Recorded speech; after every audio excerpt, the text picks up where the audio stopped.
ಆಮೇಲೆ PMAY ಅದರಲ್ಲಿ PMAY ಈ ಪ್ರೈಮ್ ಮಿನಿಸ್ಟರ್ ಅವ್ರ ಹೆಸರು ಪ್ರೈಮ್ ಮಿನಿಸ್ಟರ್ ಆವಾಸ್ ಯೋಜನೆ, ಮನೆಗಳಿಗೆ ಬಡವರಿಗೆ ಮನೆಗಳು ಕಟ್ಟಿಕೊಡ್ತಕ್ಕಂಥದ್ದು.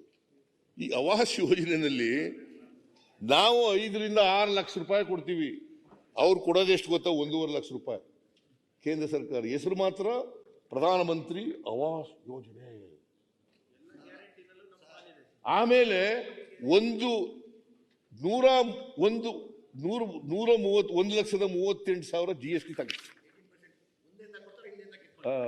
ಏನಪ್ಪ ನಮ್ಮ ಹೌಸಿಂಗ್ ಮಿನಿಸ್ಟರ್ ಇದ್ದಾರೆ, ನಮಗೆ 1,50,50,000 ರೂಪಾಯಿ ಕೊಡೋದು ಒಂದು ಮನೆಗೆ, ಮತ್ತೆ GST ಮೂಲಕ 1,38,000 ರೂಪಾಯಿ ಕೊಡೋದು.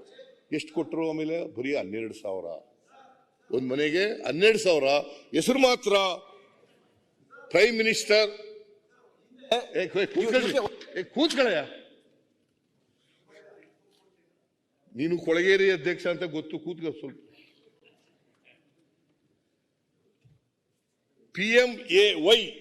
PMAY ಪ್ರಧಾನಮಂತ್ರಿ ಆವಾಸ್ ಯೋಜನೆ ಹೆಸರು ಅವರಿಗೆ ಬರೀ 12,000 ರೂಪಾಯಿ ಕೊಟ್ಬಿಟ್ಟು ನಾವು 5 ರಿಂದ 6 ಲಕ್ಷ ರೂಪಾಯಿ ಕೊಡ್ತಿದ್ದೀವಿ. ನಮ್ಮ ಹೆಸರಿಲ್ಲ, ಕರ್ನಾಟಕ ಸರ್ಕಾರದ ಹೆಸರಿಲ್ಲ. ಯಾವ ನ್ಯಾಯ ಇದು? ಆದರೆ ಕೇಂದ್ರ ಪುರಸ್ಕೃತ ಯೋಜನೆ, ಮೋದಿ ಗ್ಯಾರಂಟಿ, ನಮ್ಮ ಗ್ಯಾರಂಟಿಗಳನ್ನ ಕದ್ಬಿಟ್ಟವ್ರೆ, ನಮ್ಮ ಎಲ್ಲ ಗ್ಯಾರಂಟಿಗಳನ್ನ ಕದ್ಬಿಟ್ಟವ್ರೆ. ನ್ಯೂಸ್ ಫಸ್ಟ್ ನಿರ್ಭೀತಿಯಿಂದ ನಿಮ್ಮ ಪರವಾಗಿ.